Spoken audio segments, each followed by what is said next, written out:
kami berdoa, kami bersyukur. Sebenarnya saya tidak mau lagi menyampaikan firman Tuhan ya, tapi tiba-tiba saya mendapatkan seperti ada sesuatu yang saya harus sampaikan. Kita mundur pada Kisah Para Rasul yang ke-1 ayat yang ke-8.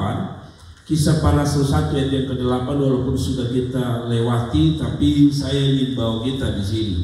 Kisah Para Rasul 1 ayat yang ke-8 sudah kita baca ulang-ulang, tapi saya mau coba bawa untuk kita. Tetapi kamu akan menerima kuasa kalau Roh Kudus turun ke atas kamu, dan kamu akan menjadi saksiku di Yerusalem dan di seluruh Yudea dan Samaria sampai ke ujung bumi. Satu kali lagi, tapi kamu akan menerima kuasa kalau Roh Kudus turun ke atas kamu, dan kamu akan menjadi saksiku di Yerusalem dan seluruh Yudea dan Samaria sampai ujung bumi. Jadi menyambung kenapa saya izinkan malam ini kita lebih banyak dengan kesaksian, karena dari kesaksian ini saya tarik kesimpulan bahwa hidup ini tidak lepas dari apa yang disebut dengan persoalan, pergumulan, beban hidup. Nah, saudara, minta maaf kalau saya pinjam kesaksian kakak tadi. Mengapa orang akhirnya, maaf kata, jatuh dalam dosa, atau mengapa akhirnya orang menyerah dengan hidup? Satu kata, persoalan. Persoalan ini tentu berbeda-beda. Ada orang yang menghadapi persoalan yang kita sebut kecil. Ada orang yang menghadapi persoalan kita sebut persoalan sedang. Ada persoalan yang kita sebut sebagai persoalan besar. Bagi sejumlah orang mungkin itu persoalan kecil, tapi bagi sebagian orang itu persoalan besar. Contoh yang paling gampang, bagi orang itu uang 50.000 itu mungkin bagi orang tertentu itu kecil. Tapi bagi Anda yang mau dapat 1.000 50.000 itu besar. Kalau begitu, persoalan pun begitu. Anda tidak bisa bilang, kok dia masalah itu sama dengan beta ada, itu kecil, gampang. Tidak bisa. Satu persoalan berbeda dengan persoalan yang lain. Bagi kita kecil, tapi belum tentu bagi dia kecil. Bagi dia besar, mungkin bagi kita kecil. Atau sebaliknya, kita bisa bilang itu kecil bagi kita, bagi dia besar. Intinya, bahwa setiap orang punya pergumulan. Nah, persoalannya, mengapa saya angkat Kisah Para Rasul ayat yang ke-8? Karena selalu, kenapa orang akhirnya menyerah dengan persoalan? Kan selalu saya bilang, persoalan ini tadi saya bilang, pertama kita merasa bahwa persoalan itu besar. Ya, sekali lagi, contoh yang paling gampang. Kenapa kita masalah, maaf ya, orang-orang yang sukar atau orang-orang yang sulit, orang-orang yang miskin misalnya. Orang bisa bertengkar suami istri hanya gara-gara 200.000. 200.000 orang bertengkar, ribut. Oh, ini uang 200.000 kasih dulu, kasih habis di mana? 200.000 bagi kita itu persoalan sampai perlu pembahasan suami istri. Tapi Anda bayangkan kalau kamu berat 200.000, itu tips dia ke hotel, dia tips saja orang, tak 200.000. Kecil, tapi bagi kita 200.000 hilang itu persoalan. Nah, inilah yang saya bilang, mengapa Alkitab bilang kamu akan menerima kuasa kalau Roh Kudus turun atas kamu. Karena ini persoalannya, kita sedang dan akan menghadapi apa yang saya sebut sebagai persoalan, tantangan hidup. Kalau kita tidak kuat menghadapi persoalan itu, maaf tadi, apapun kita bisa melakukannya. Sekalipun yang kita lakukan kita pikir ini dia punya cara, tapi cara itu pertama bertentangan dengan kehendak Tuhan. Tapi yang kedua, cara itu kadang-kadang tidak juga menolong hidup kita. Dan dari sinilah kita sadar bahwa persoalan itu kadang-kadang sangat besar. Karena itu dia bilang, kamu akan menerima kuasa kalau Roh Kudus turun ke atas kamu. Pertama, apa maksudnya? Kenapa Roh Kudus dikasih? Karena Tuhan tahu manusia pada dasarnya tidak kuat menghadapi apapun, persoalan apapun, bukan hanya di bidang misi pelayanan, tapi Roh Kudus tahu bahwa sepanjang perjalanan hidup kita, kita ini orang yang lemah, kita ini orang yang gampang jatuh, kita ini orang yang gampang tergeletak. Tetapi Dia beri kuasa. Mengapa Dia beri kuasa? Supaya tadi persoalan yang besar kita bisa hadapi. Yang kedua, lewat Roh Kudus kita ada kekuatan untuk menghadapinya. Kenapa? Manusia tidak ada yang hebat, tidak ada yang bisa. Karena itu satu kata, Tuhan bilang, karena itu kamu harus ketemu Roh Kudus, kamu harus dipenuhi Roh Kudus. Kenapa? Karena ada Roh Kudus yang bisa tolong kita dan menghantar kita menang atas persoalan. Apa maksud dengan kuasa Tuhan? Kenapa dia tidak menggunakan kekuatan, tapi kata kuasa? The power of God, kuasa Tuhan. Sederhana. Mengapa Roh Kudus diberi? Karena ada kuasa di dalam. Kuasa apa itu? Kuasa artinya begini. Tadi saya bilang, ketika kita menghadapi persoalan, maka tentu secara manusia kekuatan kita yang kita habis-habisan untuk bisa hadapi persoalan. Tapi lewat Roh Kudus, kekuatan yang kita punya yang terbatas ini, oleh Tuhan dia bisa bikin jadi kekuatan yang melebihi kekuatan kita. Mengerti ya? Jadi kalau orang tidak punya Roh Kudus, itu sebabnya saudara lihat kenapa orang bisa gantung diri. Bukan dia tidak punya uang, justru dia punya uang itu yang dia beli by God. Dia bukan tidak punya uang, tapi mengapa dia bisa ambil keputusan itu? Sederhana, frustrasi tentunya. Tapi yang kedua, dia sadar bahwa dia punya kekuatan tidak lagi bisa menyelesaikan. Karena itu saya mau ingatkan saudara, jangan pikir masalah itu biasa. Setiap masalah yang sudah pada titik ambang batas yang kita rasa, aduh Tuhan ini tidak bisa lagi, hati-hati. Kalau Anda tidak dekat dengan Tuhan, tadi kita bisa bertindak bodoh. Yang kedua, kita pasti gampang putus asa.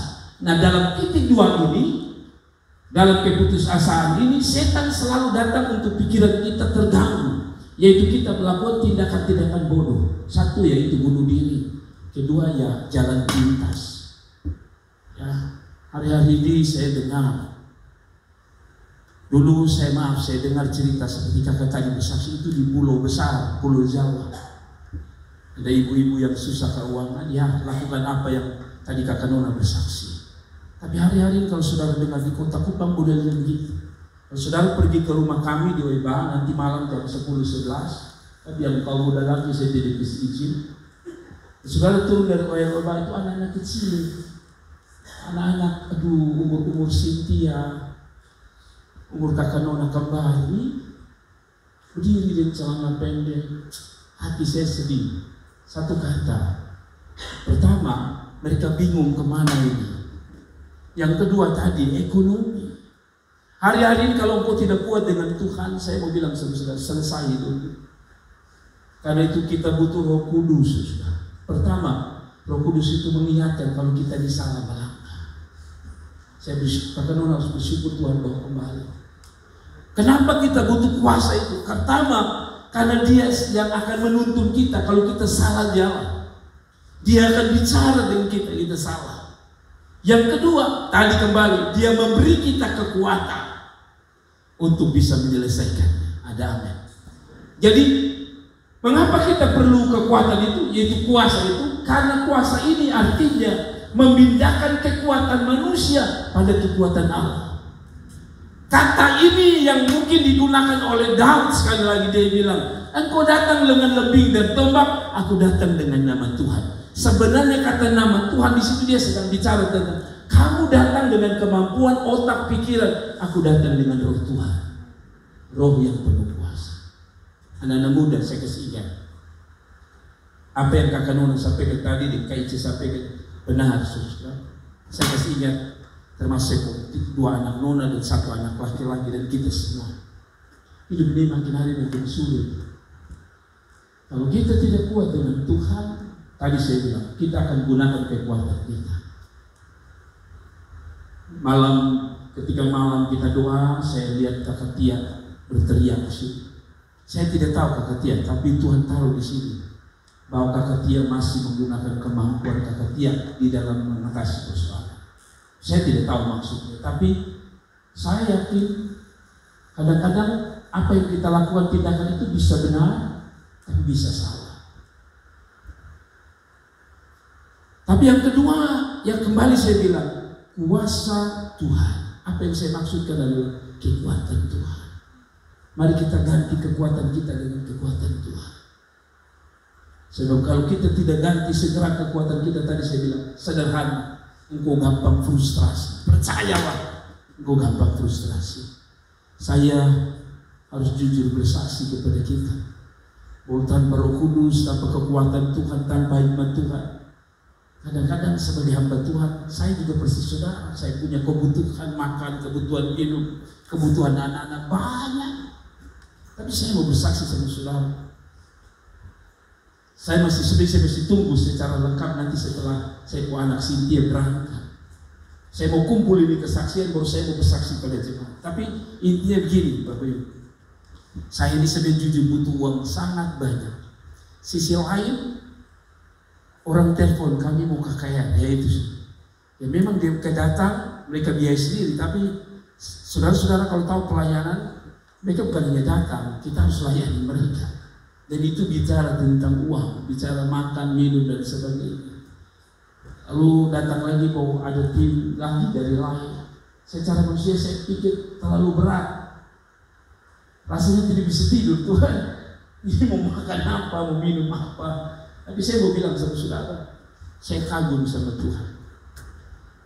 Jadi menjelang saya mau berangkat nanti sama Cynthia, otomatis saya akan kasih tinggal istri anak. Jadi di sana saya harus bawa uang sedikit. Saya juga harus kasih tinggal uang sedikit dan makanan sedikit. Itu selalu saya kumpul. Kalau saya keluar ke Jawa itu biasa agak lama. Saya bilang Tuhan, ini jujur saya tidak bisa pikir lagi. Saya berserah sama Tuhan. Nah, tiba-tiba Bapak Min antar kasih kami pagi perpuluhan beras sebanyak 16 karung. Tuhan begitu meneguhkan. Seolah Tuhan bilang, lu lihat, nanti lu berangkat tenang, beras lengkap, mutim datang 200 orang harus datang. Secara manusia jujur saya kadang-kadang pikir, aduh, putar ini otak Tuhan bagaimana. Tapi saya kadang-kadang bisa saja maaf ya. Saudara bisa bilang begini, maaf, ini jalan yang sering kita lakukan. Sudahlah, pijat tahan. Itu kita bicara. Tapi kadang-kadang Tuhan tahan diri. Tuhan seperti tahan saya sendiri. Bagaimana lu bisa lihat dia punya kekuatan kalau lu pakai itu cara saja? Setiap kali lu mau pakai lu punya cara, lu akan menghadapi masalah itu sendiri.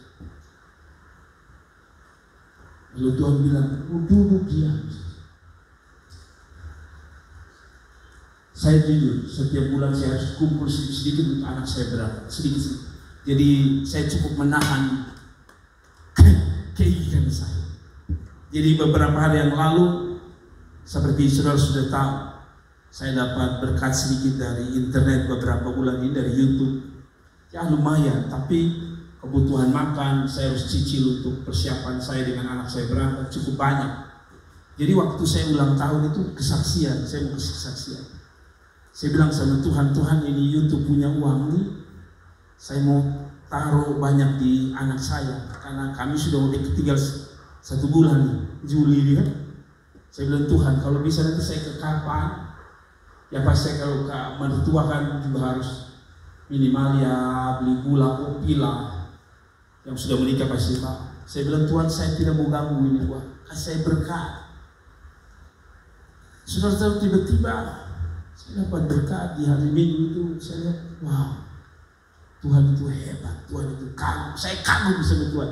Semakin saya pikir saya sudah pada titik tertentu, Roh Kudus seperti kasih saya kekuatan, pasti Tuhan tolong saya.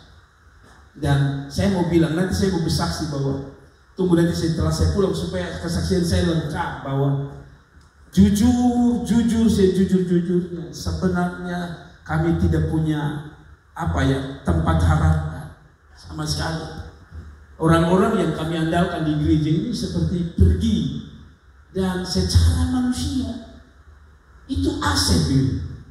Tapi saya mau bilang sama saudara, dari dulu sampai hari ini Anda bisa tanya keluarga saya, istri, anak-anak saya tidak pernah mengandalkan siapapun di dalam gereja ini. Makanya maaf kalau saya khotbah, saya tidak peduli siapapun saudara, karena saya sudah punya pengalaman banyak luar biasa bahwa bila jalan bersama Tuhan selalu ada berkat. Saya tutup dengan kesaksian beberapa tahun yang lalu, pada waktu kami baru mulai gereja ini. Saudara dengar baik-baik. Kalau saudara berjalan bersama Tuhan, Roh Tuhan, Jangan pernah takut. Tuhan punya banyak cara untuk tolong. Sebenarnya saya punya banyak cerita, tapi saya mau bersaksi. Jadi dulu kami mulai ini gereja di Opah, di sebelah punya rumah. Jadi kami mulai dari sinode kasih kami uang kira-kira 329.000 memulai pelayanan di tempat ini. Nah 329 itu saya ambil, bilang sama istri bahwa ini 329.000. Kita mulai dengan 329.000. Apa yang kita bisa buat? Lalu istri saya tidak jawab, tapi saya bilang ini uang semua saya pakai beli mic. Uang ini saya total habis. Jadi kita mulai dengan nol. Jadi kita mulai, saudara, kita hanya beberapa orang. Sampai satu waktu saya bilang, Tuhan, saya mau bangun gereja, tapi Tuhan tolong saya. Saudara, saya yang tahu biasanya ya persembahan paling 200, 150.000, oh sudah banyak. Tapi herannya hari itu ada orang dari belakang, itu masih di rumah, dari belakang dia maju ke depan, dia taruh persembahannya dia itu di kotak kami. Nah, kotak kami itu punya lubang yang kalau saudara biasa kasih masuk perbulan, lubangnya maaf kecil sekali. Sedangkan yang dia punya amplop itu tebal kira-kira begini. Saya belum pernah lihat uang sebanyak itu. Jadi waktu dia maju dia taruh, saya pikir ya mungkin uang banyak itu 22.000 sehingga ya betapa kagetnya saya waktu selesai ibadah. Bendahara bilang sama saya, Bapak, saya mau lapor keuangan. Saya bilang, iya, bagaimana? Ini ada berkat sedikit, agak banyak hari ini. Saya bilang, berapa? Saudara-saudara dia bilang, itu orang yang taruh itu Bapak 13,5 juta. Hari itu saya bilang sama Tuhan, Tuhan telah luar biasa. Saudara tahu, sejak itu orang pergi dan tidak pernah muncul sampai hari ini. Tapi saya mau bilang sama saudara, waktu Anda mengandalkan Tuhan, Dia pindahkan kekuatanmu, ganti kekuatan Tuhan. Waktu kekuatan Tuhan yang ganti saudara, apa yang engkau tidak pernah pikir, apa yang engkau tidak pernah lihat, itu yang kita bilang, yang disediakan Tuhan. Jadi saya mau bilang sama saudara, ikut Tuhan itu tidak sia-sia. Selalu berharap Tuhan, harap kuasanya. Maka saya percaya Dia yang akan menolong. Tuhan memberkati. Mari kita bangkit berdiri. Saya pikir kita nyanyi di pujian ya, yang tadi gantian. Lagu ini sederhana tapi